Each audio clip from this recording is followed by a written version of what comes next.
കേരളത്തിൽ LDF അധികാരം പിടിക്കുമെന്ന് CPIM general secretary MA baby. വൻ ഭൂരിപക്ഷം ഉണ്ടാവില്ല, എന്നാലും ഭരിക്കാനുള്ള ഭൂരിപക്ഷം ലഭിക്കും. UDFിലെ മുഖ്യമന്ത്രി ചർച്ചകൾ വെറുതെയാണ്. 2021 ഇതുപോലെ ചർച്ചകൾ നടന്നതാണെന്നും MA ബേബി പറഞ്ഞു. 100 സീറ്റുകൾ കടക്കുമെന്നായിരുന്നു ഞങ്ങൾ ആഗ്രഹിച്ചിരുന്നത്. അതാണ് നടക്കാൻ പോകുന്നതെന്ന് പറയില്ല.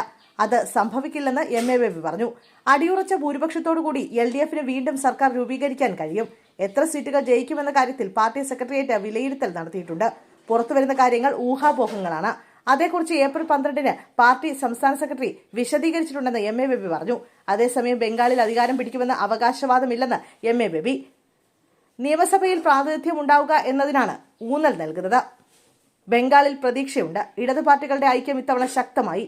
ജനകീയ പ്രശ്നങ്ങൾ ഏറ്റെടുത്ത പാർട്ടി ബംഗാളിൽ സജീവമായിരുന്നു. ബംഗാളിൽ പാർട്ടിക്ക് പറ്റിയ തെറ്റിൽ ജനങ്ങളോട് ക്ഷമ ചോദിക്കുന്നു.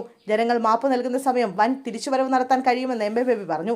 കാർഷിക മേഖലയിൽ ഉണ്ടാക്കിയ കുതിപ്പ് വ്യവസായ മേഖലയിൽ ഉണ്ടാക്കാൻ കഴിഞ്ഞില്ലെന്ന് MA ബേബി പറഞ്ഞു. വ്യവസായവൽക്കരണത്തിന് ഭൂമി ഏറ്റെടുക്കാൻ നടത്തിയ നീക്കങ്ങൾ ചെയ്യേണ്ട രീതിയിലായിരുന്നില്ല. പാർട്ടിക്ക് ശക്തമായ പുതിയ നേതൃത്വം വളർന്നു വന്നിട്ടുണ്ട്. അതിന് പാർട്ടി പ്രത്യേക ശ്രദ്ധ ചെലുത്തുന്നുണ്ട്.